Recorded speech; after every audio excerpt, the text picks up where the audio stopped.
Nous sommes jeudi et Yasmine El Kerouani est avec moi sur ce plateau. Bonjour Yasmine. Bonjour Pape. Alors dans la chronique santé et bien-être, de quoi allez-vous nous parler aujourd'hui? Alors on va aborder la question de la procrastination. On sait que la procrastination, c'est laisser pour demain ce qui peut être fait aujourd'hui. Et c'est une notion qui a été pendant très très longtemps malmenée. Mais certains aujourd'hui défendent une procrastination au service de la créativité. Alors, est-ce que c'est possible? À quel degré? Comment rester vigilant? Voilà. On va essayer de se retrouver un petit peu dans cette procrastination qui commence à être valorisée. Et on a en direct avec nous Fatem Zahra Al-Fethi qui est coach. Bonjour Lala Fatem Zahra, comment ça va?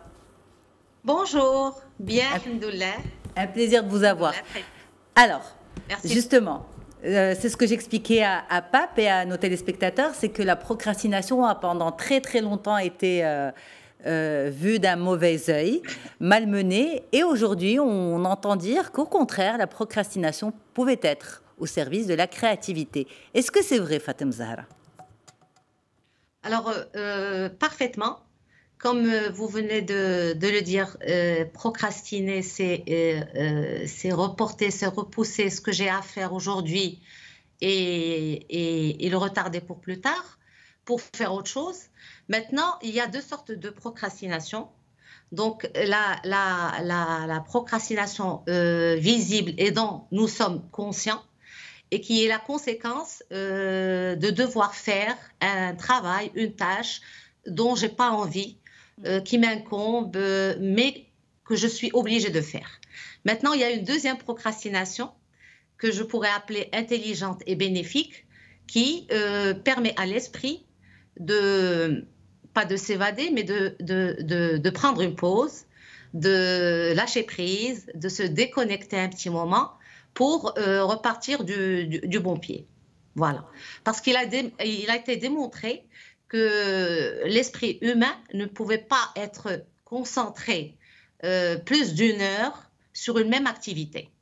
Donc, au-delà, ils perdent en concentration et en efficacité. Ok. Alors, comment se retrouver entre ces deux procrastinations? Comment faire attention à ne pas trop glisser? Et en même temps, on dit que en fait, cette procrastination, elle amène souvent une forme de culpabilité. Est-ce que la culpabilité, le sentiment de culpabilité est un baromètre si je suis en fait dans la bonne procrastination ou dans la mauvaise?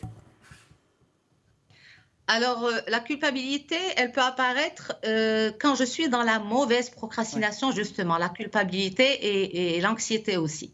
C'est-à-dire, c'est en fonction de mon rendement ou ma productivité. Et la récurrence, c'est-à-dire la cadence à laquelle cette procrastination apparaît chez moi. Donc, ça peut être un signal d'alarme pour moi, soit que je suis vraiment dans un cadre qui m'est inconfortable, un cadre de travail, ou bien je souffre d'un mal-être quelque part. Hein. Ça c'est la mauvaise procrastination. La bonne procrastination, par contre, non.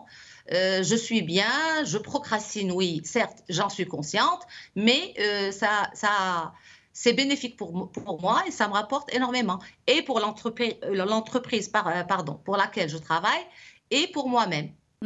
Alors, et pour l'entreprise, justement, ça c'est très très important parce que pour les managers, la procrastination est synonyme en quelque sorte parfois d'échec en fait, quand on voit que ça n'avance pas, que le travail n'avance pas, etc. Alors il y a ce mindset qui dit non, plus je les vois bosser et plus je suis rassurée parce qu'ils sont productifs, ils sont efficaces.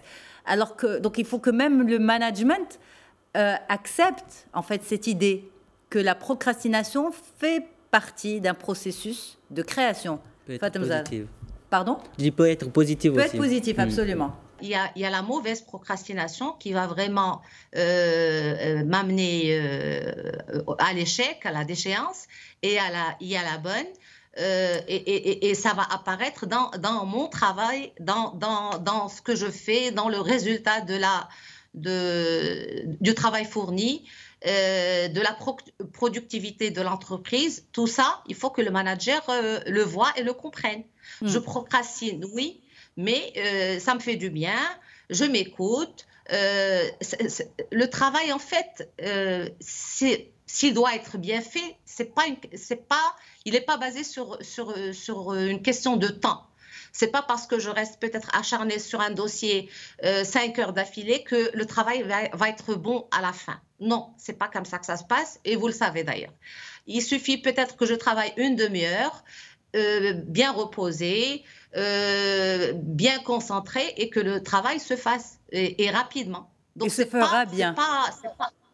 Il ne faut pas associer la procrastination à la gestion de temps. C'est ça, en fait. Ah, ça, c'est très bien identifié, parce que souvent, on associe la procrastination à une mauvaise gestion du temps. Oui, absolument. Absolument. Mais alors, comment, justement, comment se dire, ne pas être stressé par les deadlines, gérer son temps, gérer sa procrastination, se dire je procrastine parce que c'est efficace et je suis perfectionniste, c'est différent, je pense. C'est une forme de procrastination, le perfectionnisme. Parce qu'il y a enfin, je ne vais pas prendre la place de Fatem Zahra, bien sûr, mais il y a différentes raisons derrière la procrastination. Le perfectionnisme en fait partie. Ça, c'est différent. Ce n'est pas la créativité. Alors, Fatem Zahra, justement, peut-être pour répondre aussi à la question de Pape, perfectionnisme et procrastination. Ça, c'est peut-être une association qui est un peu dangereuse. Oui, dangereuse, et on ne peut pas les associer, de toute façon. Le perfectionnisme est une chose, la procrastination en est une autre. Alors, pour revenir à votre question, Yasmine, comme j'ai dit tout à l'heure, je peux très bien procrastiner, et ça va être de la bonne procrastination, c'est-à-dire laisser mon esprit errer, mais en rapport avec la tâche que j'ai à faire. En fait, pourquoi je procrastine, ou pourquoi n'importe qui peut procrastiner, c'est par rapport à la tâche qui lui est demandée. C'est-à-dire que quand il sent qu'il y a un inconfort, qu'il n'est pas à l'aise dans ce qu'il va faire, ou que la tâche est ennuyeuse, il va automatiquement procrastiner en se disant je vais laisser à demain, ça n'urge pas. Il ne faut pas oublier aussi le conflit dans notre cerveau par rapport à la tâche. C'est notre cerveau qui nous guide. Est-ce que je fais la chose maintenant ou je la laisse pour plus tard? Donc c'est ce conflit-là. Dès que je commence à avoir ce genre de questionnement, ça veut dire qu'il y a quelque chose qui ne va pas dans la tâche qui m'est assignée. D'accord? Alors, ce n'est pas ce qui est demandé par un manager perfectionniste, non, c'est trop dire. Mais c'est vrai que les managers ne comprennent pas beaucoup ou ne veulent pas comprendre que la procrastination, elle peut être bénéfique, elle peut rapporter gros, et toute personne en a besoin, en fait. C'est là où finalement le micromanagement n'est pas bon, parce que si on va suivre la personne au détail, on va pas peut-être valoriser un résultat positif qui peut venir avec une procrastination. Parce que si on le suit au quotidien, on est dans ce micromanagement et on ne laisse pas d'espace à son équipe, en fait. Alors que peut-être que certains ont besoin d'évoluer grâce à cette procrastination aussi. Et finalement, on parle de résultats, mais pas de process. Voilà. Qu'est-ce que vous en pensez? Pardon. Non, je pense. Oui, parce que c'est. Moi, je vais en revenir à la procrastination, disons, qui concerne un peu le perfectionnisme. Parce que j'ai récemment lu une étude de l'université Pennsylvanie au niveau du département de psychologie.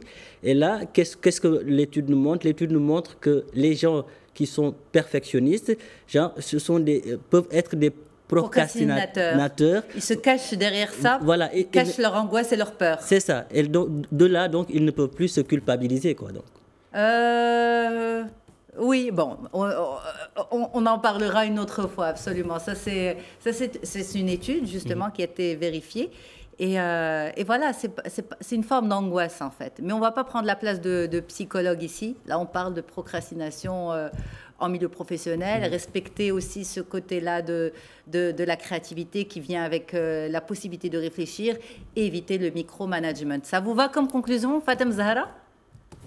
Oui, c'est bon. C'est un sentiment d'appréhension, en fait. Absolument, absolument. Merci beaucoup d'avoir été en direct avec nous de Casablanca, Fatem Zahra. Merci Yasmine, merci Pape, à très bientôt. Au revoir. Merci à vous. Merci à vous Yasmine. Merci Pape.